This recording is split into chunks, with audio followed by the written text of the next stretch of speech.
7 días de crisis de la luz aquí en Chile, en la que aún existen más de 100.000 personas sin suministro eléctrico después de un fuerte sistema frontal de mal tiempo, ráfagas de viento, en los que no solo la infraestructura eléctrica se vio afectada, sino que también la credibilidad y la seriedad de una de las empresas más importantes del país.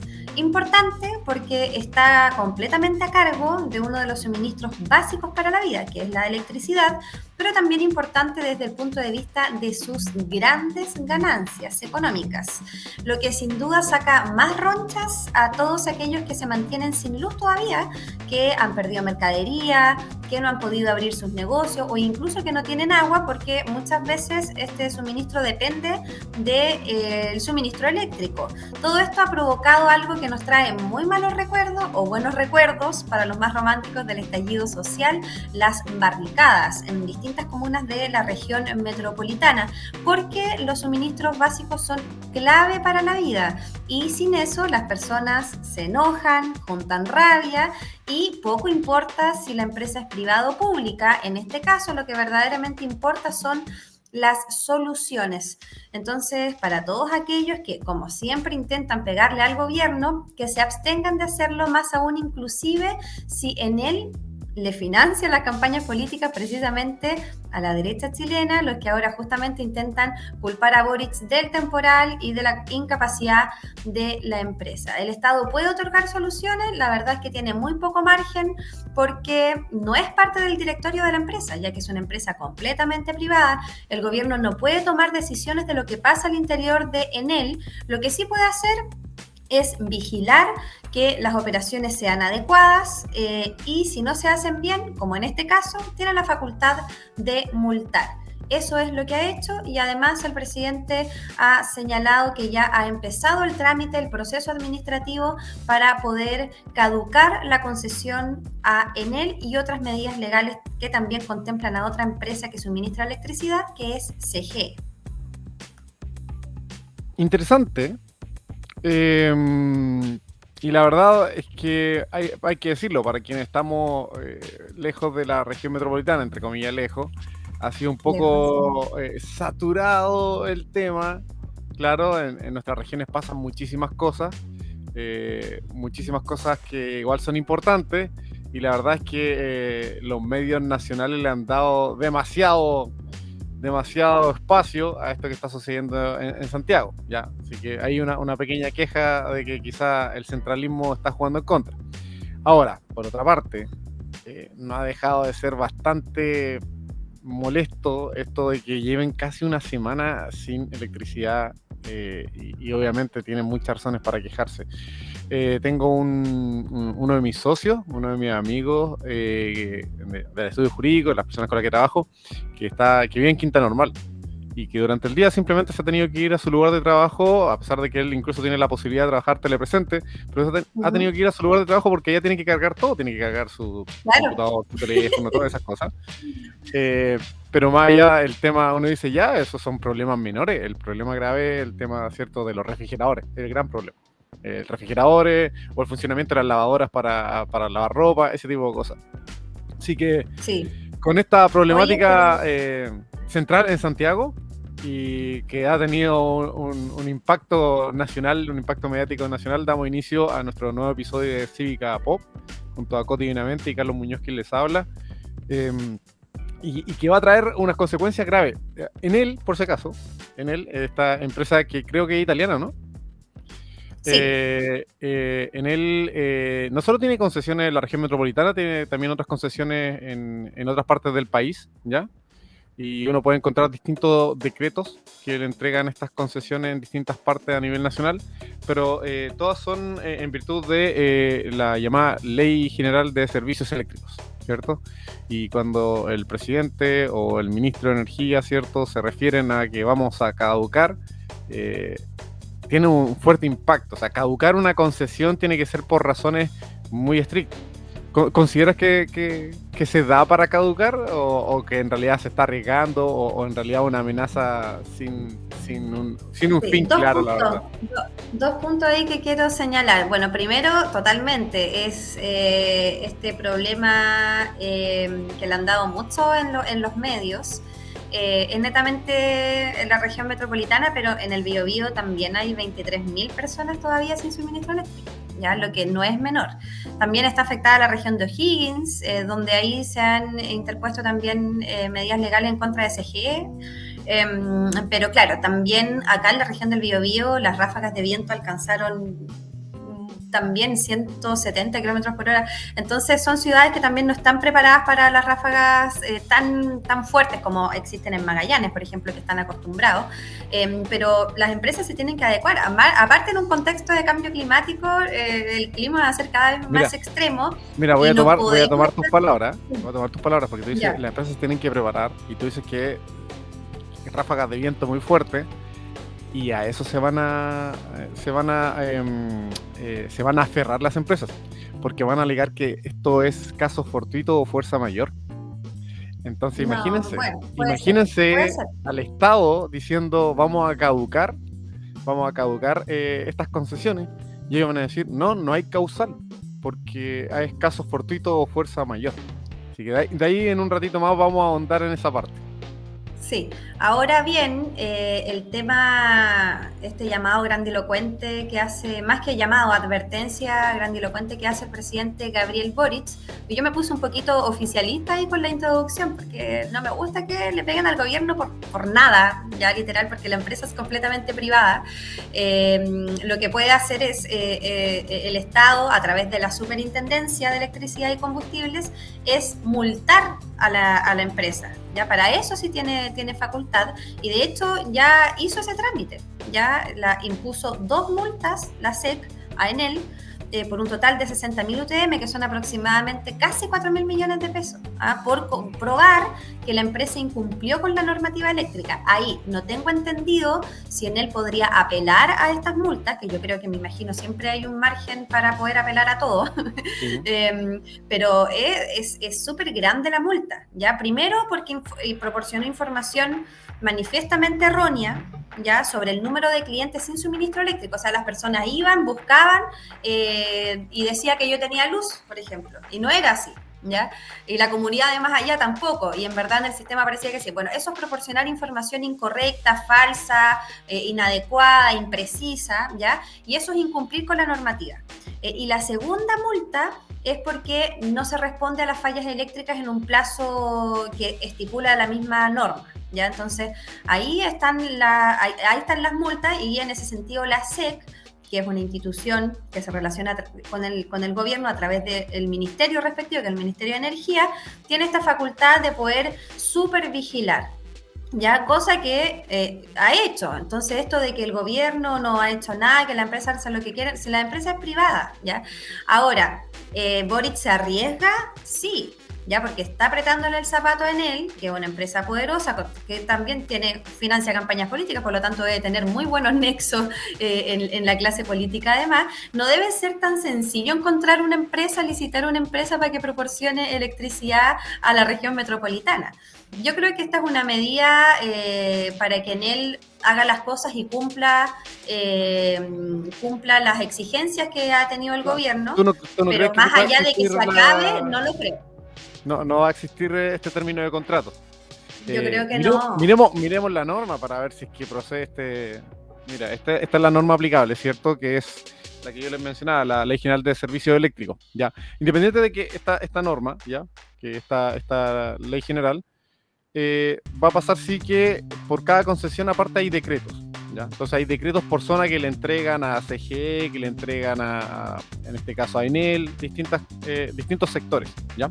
Pero esta es la normativa aplicable general. Si nos vamos entonces al artículo 41, ¿cierto? Si nos vamos entonces al artículo 41, nos vamos a dar cuenta que aparecen las causales de caducidad para estos casos, ¿ya? Y claro, dice el presidente de la República, mediante decreto supremo fundado, podrá, que sea fundado significa justificado, eso, tienen que justificarlo, manifestar la justificación. Podrá declarar caducadas las concesiones, o sea, dar por extinguido este derecho a Enel, estas concesiones de servicio público de distribución que se encuentran en explotación, 2 puntos, y aquí viene, si la calidad del servicio suministrado no corresponde a las exigencias preestablecidas en esta ley o en sus reglamentos, o a las condiciones estipuladas en los decretos de concesión, ¿ya?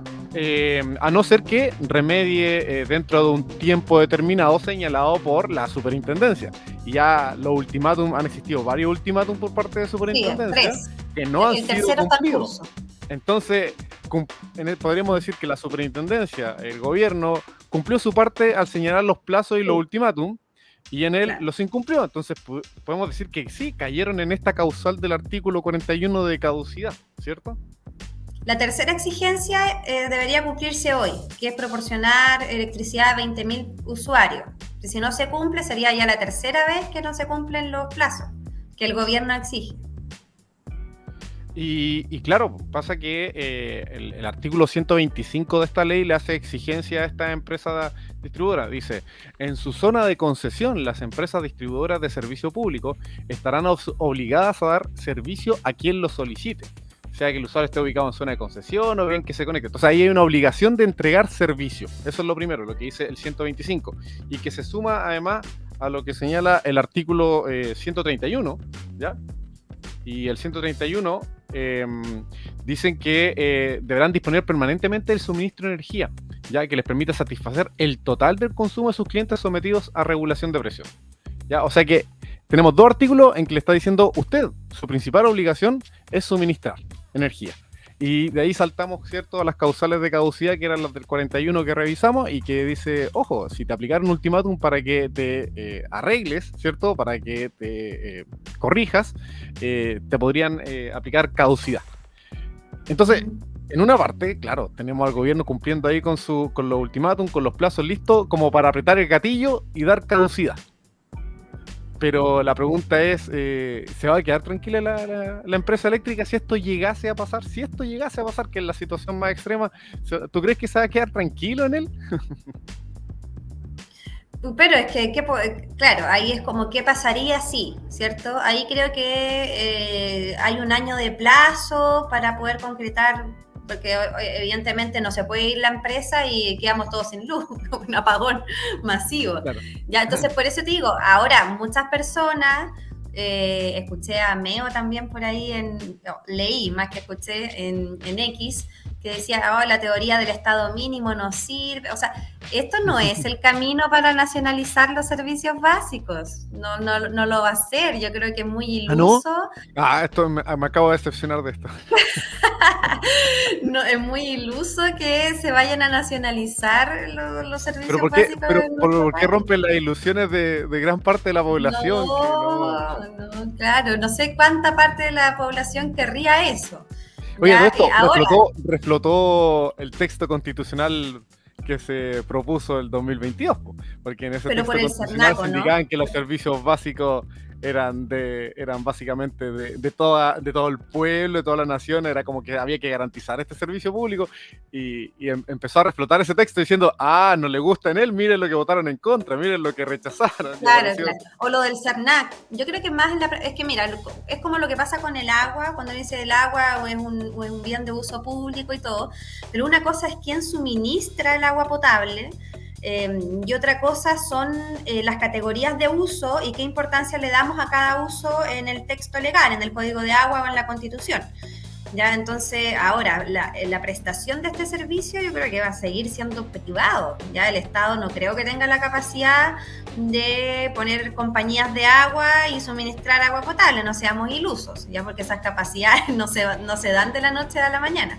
Ahora sí, el Estado antes era parte de los directorios de las empresas de agua potable, cosa que ya después creo que Piñera fue el último que sacó al Estado completamente de todas, ¿ya?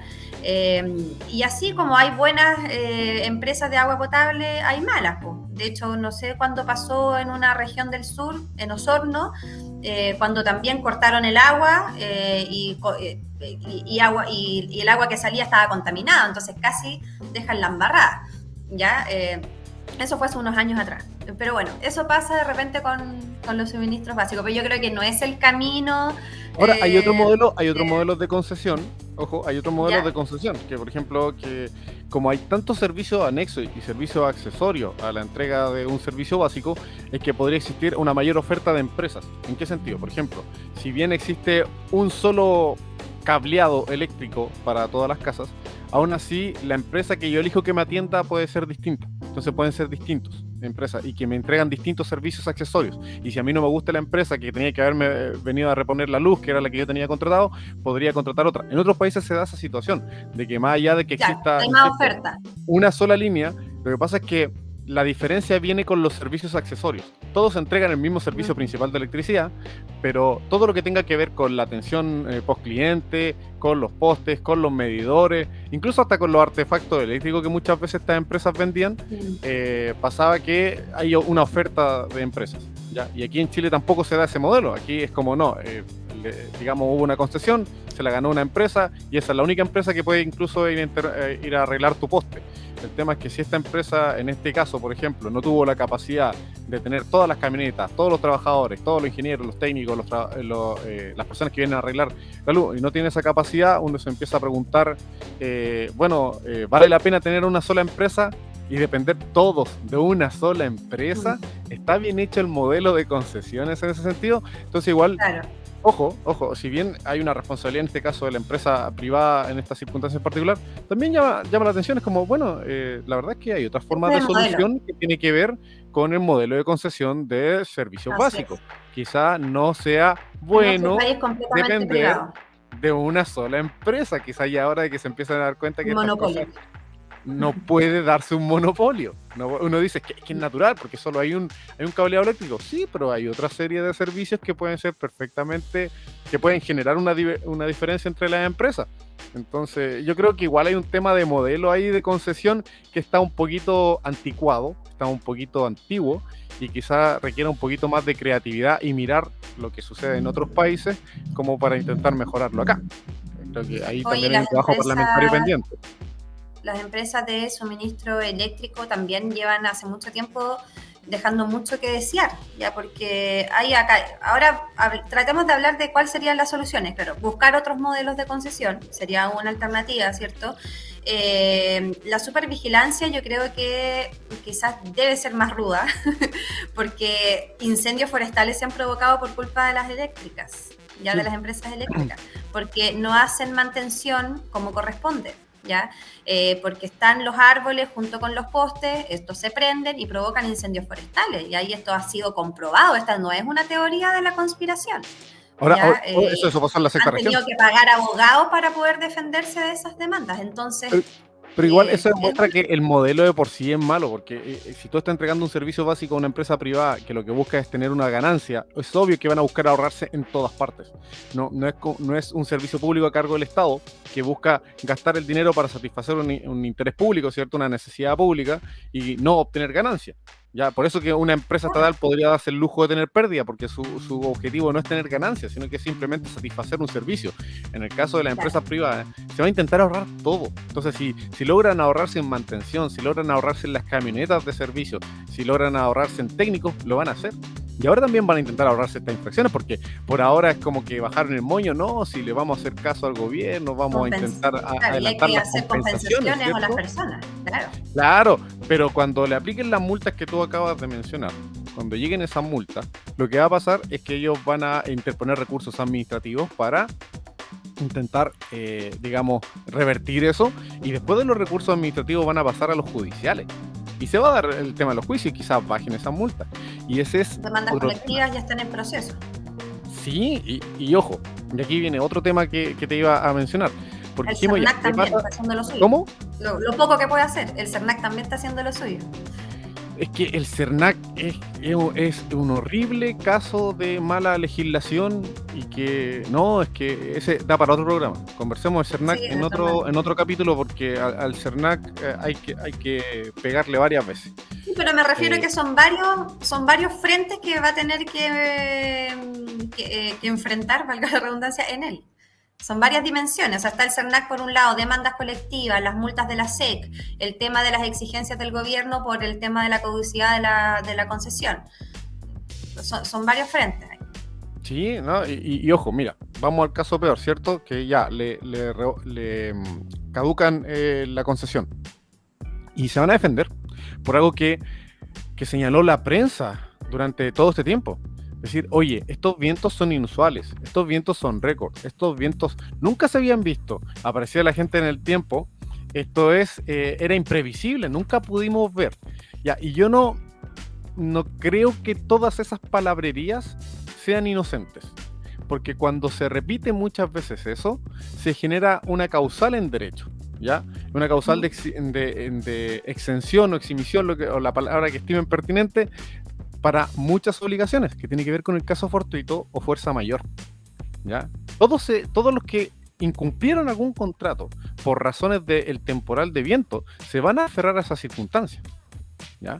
Entonces, miremos el artículo 140 de esta ley de servicio eléctrico, y dice lo siguiente: las disposiciones sobre calidad de servicio establecidas en la presente ley no se aplicarán en los casos de racionamiento ni en aquellos en que las fallas no sean imputables a la empresa suministradora de servicio. Entonces él va a decir, oye, todo esto pasó, pero no fue por mi culpa. Si no, ustedes vieron los medios de comunicación, esto fue una situación que jamás se había dado, estos vientos, qué sé yo. Y luego el mismo artículo dice, la caducidad no será declarada en los casos fortuitos o de fuerza mayor debidamente comprobados por la superintendencia. Ahora, queda de parte de la superintendencia decir, oye, esto no era caso fortuito, esto no era fuerza mayor. Pero a nivel administrativo, cuando se vaya a lo judicial, hay quien nos va a decir, no va a ser la superintendencia, va a ser un juez, y el juez va a decir, ¿sabes qué? Mira, jamás había visto esta cantidad de viento que ocurrió ese día, así que probablemente eso era un caso fortuito, era imprevisible. Y en caso que fuese previsible, la verdad es que no había cómo hacerle contra, así que era fuerza mayor. Entonces, ojo, esto no va a pasar así como multa, caducidad y ganó el gobierno o ganó la gente, entre comillas, que va a obtener su compensación, sino que esto se va a judicializar y en él va a pelear las multas, en él va a pelear la indemnización, en él va a pelear la caducidad. Y ojo, tiene las de ganar. Igualmente, si en general la opinión pública creada por los medios de comunicación es como, oye, esto es un fuerza mayor, mira, esto nunca lo vimos. Y ahí va que yo diga, no son inocentes esas declaraciones. A la hora que tienes una línea editorial diciendo, esto es increíble y jamás se había dado, sea que se haya dado o no se haya dado, le estás dando excusa a muchos incumplimientos contractuales que son millonarios, ¿ya? Cuando en derecho pasa eso es como, ahí brillan los ojitos, porque es como, mira, aquí vamos a tener harta excusa para ciertas cosas. Sí, oye, y bueno, también está otro tema de Enel que ha salido como también harto en redes sociales, que es el tema de las inversiones que hacen las FP en Enel. Yo no tenía mucha certeza de eso, así que no quise mencionarlo, era como, claro, miren, la FP, y más encima que las acciones de Enel se fueron a pique. Por eso, pues, entonces ahí si hay apuestas en los fondos, inversiones en los fondos de pensiones. No por nada, pero no se aleja la palabra. En verdad esto del mercado es como apostar, es como básicamente lo mismo. Por eso me gustan los memes de los números imaginarios. Los números imaginarios te dicen que... Entonces, imagínate, con todo esto las acciones se van a ir a pique y si hay puestos ahí fondos de pensiones, las pensiones también van a caer a pique, por la rentabilidad de las pensiones. Ahora, pero es como un poco cíclico en ese sentido. Mal clima, invierno, es obvio que las eléctricas van a tener más pega, pero esta vez, y ahí se va a aferrar la superintendencia, es como, a ver, usted sabe que en el invierno hay mal tiempo, usted sabe que tiene que tener camionetas, usted sabe que tiene que tener estos servicios. Y ellos van a decir, no, porque nunca fue como... Y en verano, usted sabe que tiene que podar los árboles para que no hayan incendios forestales. Claro. Mira, en Chile ya no se considera ni caso fortuito ni fuerza mayor los terremotos. Los terremotos nunca sirven para excusa de nada en Chile. Todos los, por ejemplo, los seguros solo no pagan en caso de daños cuando es superior a 9 grados. En la escala 9 Richter, sí, a ese nivel. O sea, en Chile, el único país, yo creo que un terremoto tiene que ser un desastre mayúsculo para generar como exenciones de responsabilidad. ¿Por qué? Porque en Chile se sabe que siempre van a haber terremotos, entonces es previsible, es previsible. Y lo otro es que hasta 9 Richter, por decirlo así, que normalmente son los que tienen la aseguradora, hasta ahí se puede como resistir las construcciones, qué sé yo. Pero van a decir, oye, pero con el clima es distinto, porque nunca habíamos tenido este tipo de ventarrones en Chile y cosas así. Ahora, yo creo que la excusa llega hasta cierto punto, porque eso nunca habrá ocurrido en la región metropolitana. Pero si tú vas bajando al sur, esos vientos son de todos los inviernos. ¿Ya? Y ahí va lo que pasó también, tú dices, en tu región, ¿cierto? O en otras regiones que también hubieron cortes de luz y que las empresas eléctricas ahí van a tener que saber responder. ¿Por qué? Porque eso pasa todos los inviernos. Kilómetros más, kilómetros menos de viento. Acá hay Pero en la mucha región gente sin luz metropolitana, todavía. insisto, se va a dar una batalla legal sobre estas circunstancias y es potenciada por los medios de comunicación que dijeron que esto era básicamente un desastre que nunca se había visto en la historia y de eso se van a firmar las empresas para decir, por eso no pude cumplir. Mm. Bueno, todo esto, para mí, a mi juicio, reflotar esto de que vamos a nacionalizar los suministros eléctricos es mucho, ¿ya? Es mucho Ahora, soñar, dijo. de que obviamente, o sea, no es mucho soñarlo, sino que suceda en un corto o mediano plazo, yo creo que no va a ser así, ¿ya? No. Lo que sí, evidentemente, hace un llamado, como dices tú, a cuestionar este modelo tan monopólico, ¿verdad? Del agua no sé si es tan así, porque hay más compañías de agua que de luz. La verdad es que no lo sé, no tengo entendido, pero hace un cuestionamiento evidentemente al modelo y también hace romper un poco este mito de que la empresa privada siempre es eficiente, ¿ya? Eso no es verdad. Hay cosas estatales Nunca fue verdad. que funcionan mucho mejor que los privados y también viceversa. Entonces, un poco romper esto de que los privados, cuando sobre todo suministran cuestiones básicas para la vida, como el agua, como la luz, como el gas, es donde se empieza obviamente a desgastar el modelo porque su afán de lucro, la ambición, los nexos políticos, la poca supervisión, la poca ambición de estas empresas también, ya de que deberían ser empresas de excelencia, tampoco existe. Ya es como si Ambición en otro tengo sentido. tengo La una ambición es concesión y acá hago netamente... pedazos a todos. Y no, entonces invita a cuestionar un poco eso, diría yo. Oye, ¿y qué opinas de esto que propuso un ingeniero de la USACH que dijo que el Estado debería proveer equipos para resolver la emergencia y después traspasar el coste a la empresa? Es como cuando uno arregla algo en la casa y después le pasa la boleta al arrendador o le pasa al dueño de la propiedad. Como, mira, arreglé esto en la casa, descuéntame del arriendo. Justamente, yo creo que eso está súper mal. Yo creo que ahí los contratos de concesión deben ser mucho más exigentes, que obliga a las empresas a innovar. ¿Ya? El mismo tema del soterramiento de los cables, ¿ya? Oye, sí, Que es una cuestión que está invadiendo las ciudades, que además provocan incendios, que además provocan este tipo de cortes masivos de luz, y ahora estamos viendo a largo plazo, al parecer, porque las empresas no tienen capacidades de arreglarlo. Entonces soterren los cables. Ya, el otro día leí también a Briones, no sé si fue hoy día o ayer ya, pero ¿están dispuestos los clientes a pagar eso?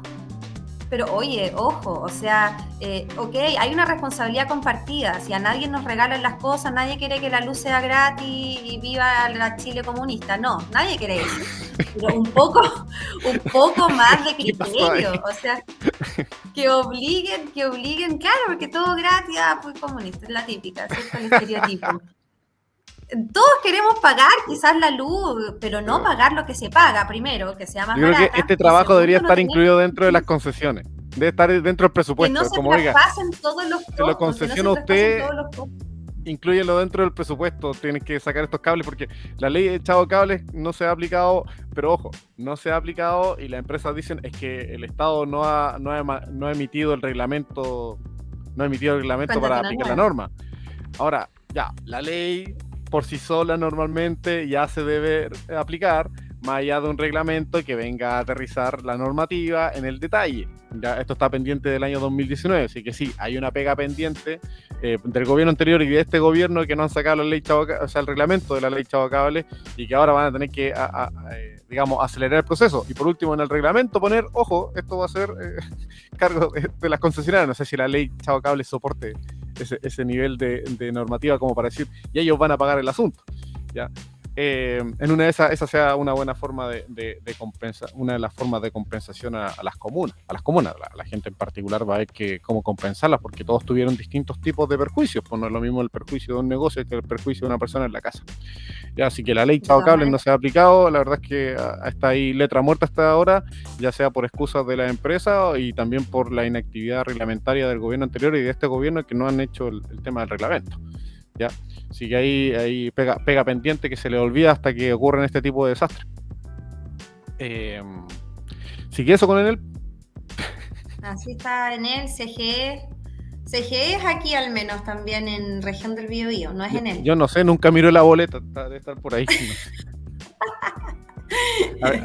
A mí me entregan el fajo en conserjería. Oye, me entregan el fajo de boletas, ni la reviso. Oye, también el último comentario con las empresas de agua potable. Ya, bueno, yo mencioné una de las catástrofes que pasó en Osorno, que fue que salió esta agua con petróleo, hubo un derrame y horrible, imagínate agua con petróleo, agua potable con petróleo, Dios mío, una empresa privada. Lo mismo pasa, por ejemplo, acá con Esbio. ¿Ya? Esbio, que se considera una empresa bacán, que el agua potable es bacán, el agua es de buena calidad, aquí también en Conce, pero el tema de los olores, por ejemplo, es algo en que la empresa no invierte, ¿ya?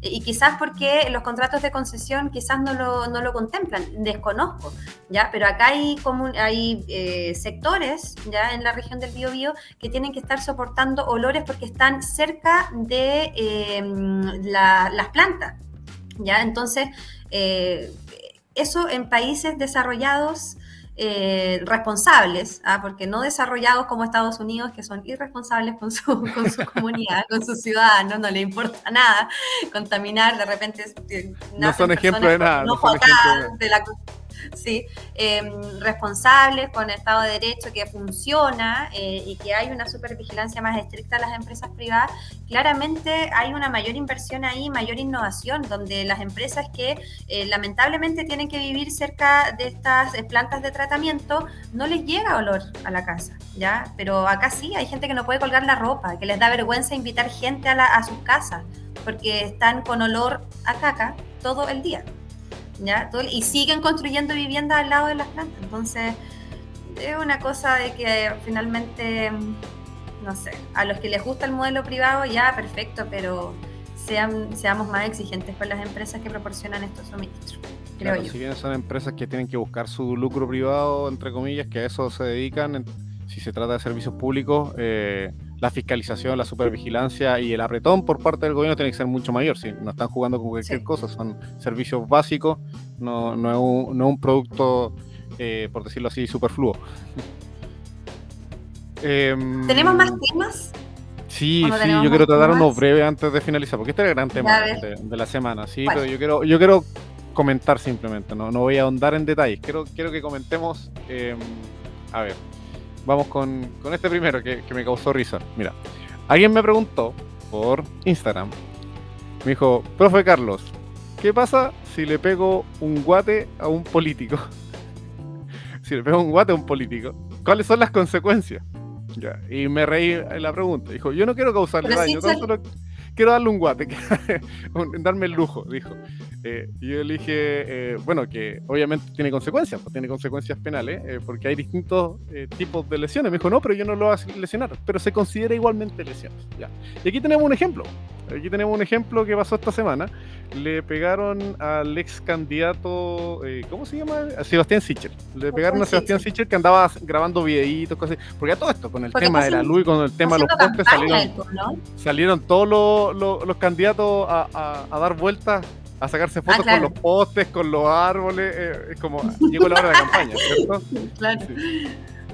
Todos salieron ahí y claro, este sujeto le pegó. Al parecer este sujeto tenía todo un... es bien rebelde, dice que tiene distintas causas sociales, según esto, dice que apoya a Palestina, lo cual no hay que ser rebelde para apoyar a Palestina, hay que tener sentido común.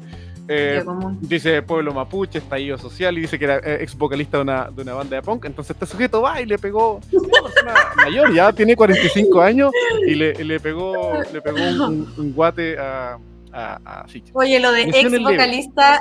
Lo de ex vocalista de grupo punk, ya eso me... Sí, se llama La Mosca Travesti, notable.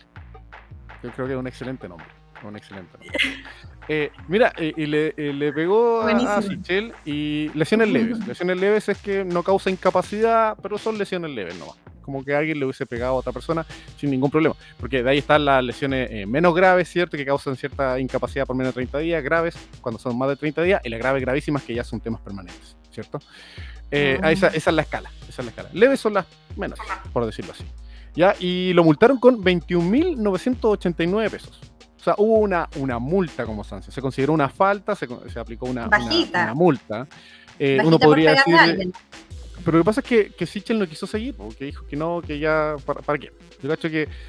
Perfecto. Yo cacho que lo dejaron hasta ahí nomás. Pero yo le explicaba a esta persona que me preguntó en Instagram que si quisieran, estarían la vida imposible por 6 meses. Harían un procedimiento penal y te meterían abogados y te meterían todo el tema y le pondrían una gravedad. Solo, entonces, más allá de la sanción efectiva, porque por una lesión de ese tipo, para una persona sin antecedentes, no va a existir cárcel, pero sí, te van a hacer un procedimiento difícil y vas a tener que defenderte y todo el tema, ¿ya? Incluso podrían intentar colocar un arresto domiciliario, una prisión preventiva, porque la gente normal, si se va a prisión preventiva, pues no, si no apellido Hermosilla, está frito. Entonces, más que el resultado, que quizás la condena termine siendo algo menor, el procedimiento sería tortuoso. Así que si alguien va y le pega un guate a un político, la verdad es que más que la sanción, el proceso va a ser lo tortuoso. Tengo una pregunta legal. Bueno, a propósito de que tocaste lo de Luis Hermosilla, ¿lo formalizaron finalmente? Por dos cosas.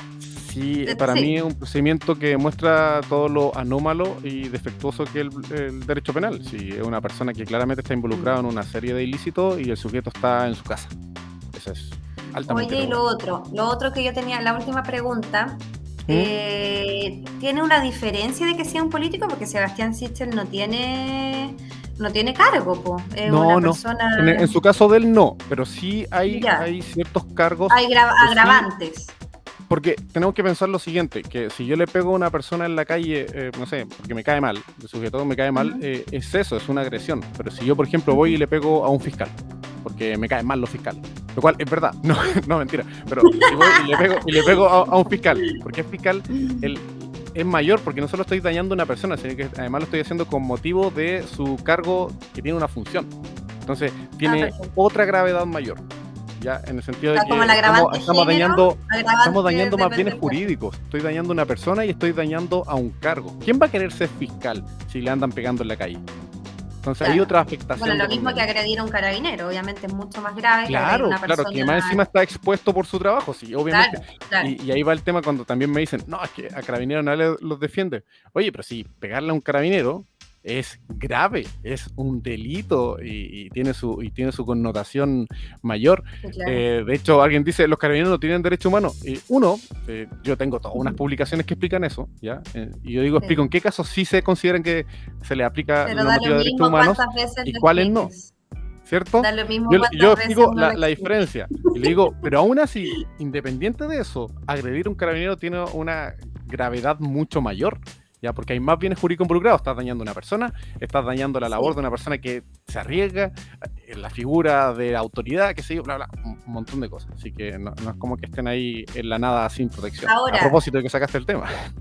Sí, el tema de los derechos humanos, que los carabineros, ya, eso es un tema de que da lo mismo cuántas veces uno lo explique cuál es el significado de derechos humanos, porque, verdad, las personas que no quieran entenderlo no lo van a entender. Ya, finalmente los derechos humanos se crearon para limitar el poder que tiene el Estado, ya, contra las personas. Eso básicamente. Ahora, la institución de carabineros también podría reclamarle al Estado.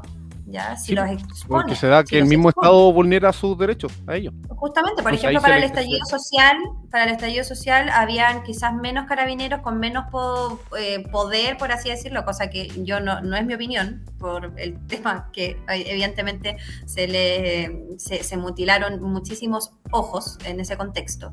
Ahí sí podemos comprobar que Carabineros sí realmente tenía poder de fuego, por así decirlo, pero, o sea, uno lo puede ver así. O sea, el estallido social o en un contexto extremadamente violento, por ejemplo, sacando el estallido, quizás otro ficticio, donde el Estado o la ministra diga, ¿sabe qué? Vayan 2 carabineros a controlar un motín en una cárcel de 300 delincuentes de la más alta gravedad.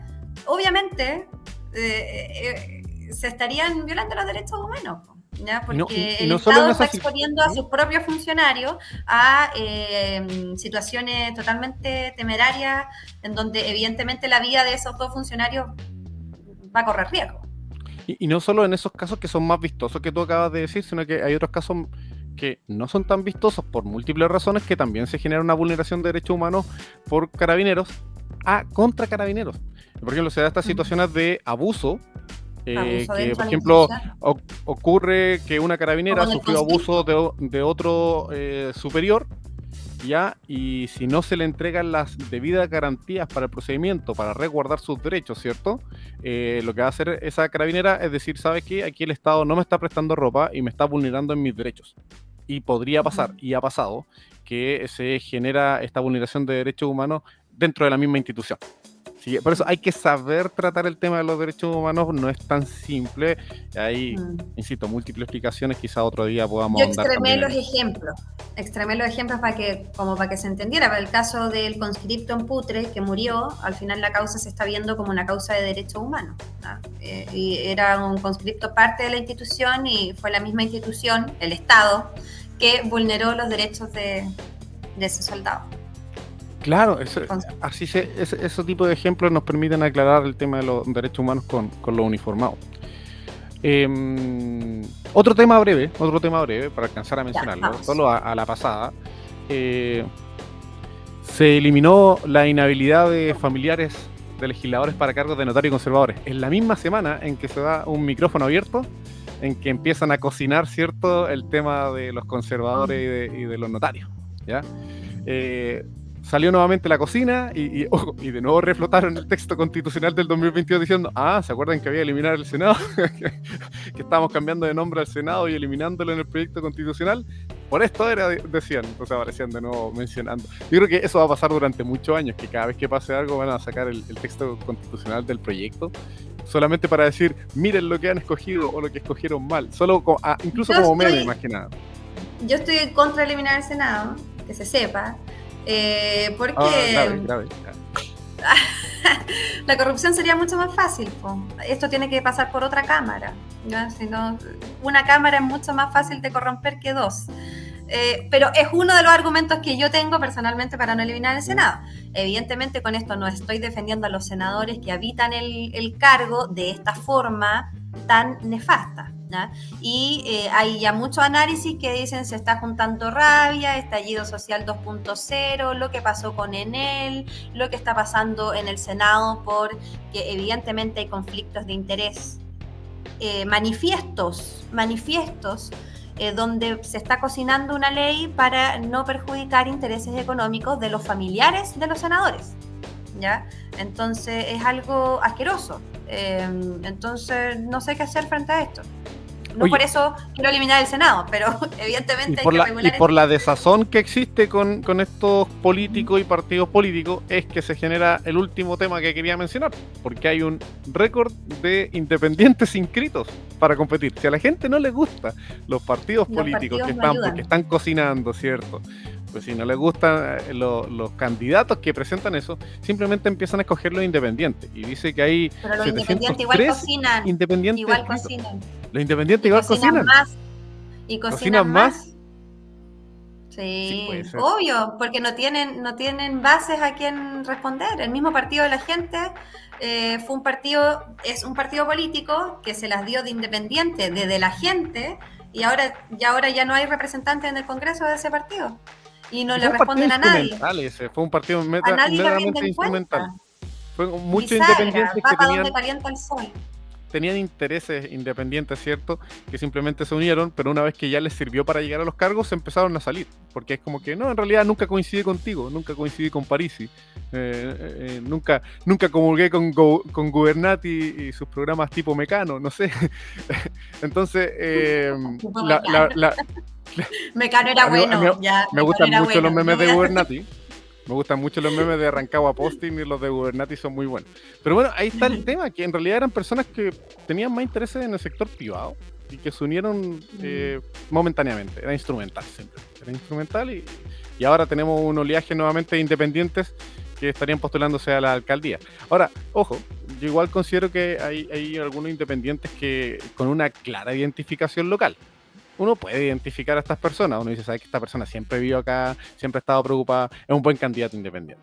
¿Ya? Quizás en las comunas sea más, yo creo que para los cargos nacionales no, para los cargos nacionales el independiente es un poco complicado, pero para cargos más locales, yo creo que el independiente igual puede ser una buena carta, pero hay que diferenciar. No los veo a todos, no los meto todos dentro del mismo saco, definitivamente no. Claro, así como todos los militantes y representantes de partidos políticos, no todos van en el mismo saco. Hay personas que son de determinados partidos que hacen la pega en las regiones, que representan a la gente, que fiscalizan al gobierno y que toman decisiones conscientes también tanto en la Cámara como en el Senado, ¿ya? Pero evidentemente hay muchos otros que no.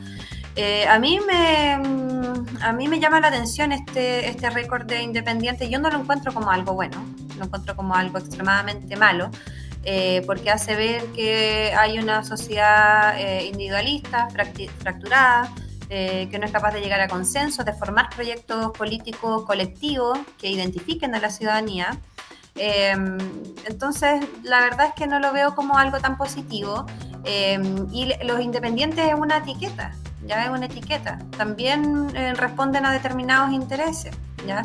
Más allá de que un candidato nos pueda parecer bueno por su legado, evidentemente eso va a depender de la papeleta que nosotros nos toque, ¿cierto?, para votar, donde sí reconocemos a personas buenas.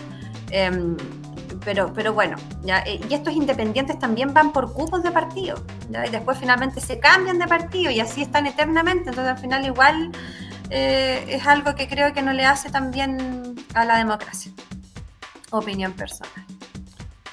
Ya admito su opinión personal, quizás no la comparto tanto, pero ¿para qué vamos a entrar en bueno, y con esto damos por finalizado nuestro capítulo de Cívica Pop. Muchas gracias. De a poquito hemos ido aumentando. Es difícil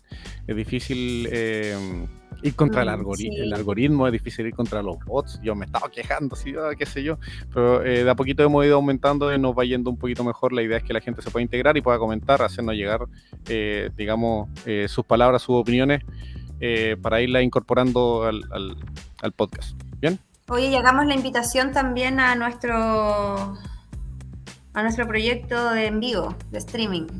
Sí, ya, estamos planificando, sí. Vamos a hacer un live, probablemente va a ser tipo Instagram, tipo TikTok, más allá de que quede también en YouTube, pero sí, vamos a hacer para ir variando y para ir consiguiendo más espectadores y que estos análisis que son un poquito más normativos, más aterrizados, puedan llegar a más personas.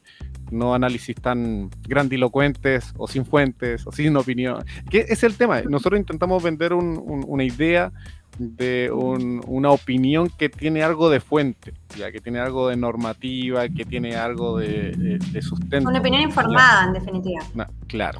Y todos podemos tener una opinión informada, no tenemos el monopolio de eso ni por si acaso, pero la gracia es una opinión informada y no una opinión que es de gente gritándose en televisión y tirando números sin ningún criterio, ese tipo de situación, ¿ya? Así que esperemos que en algún momento esto sea la moda, en definitiva, que no solo seamos nosotros, sino que existan muchas más personas dando opiniones informadas, que es lo que importa.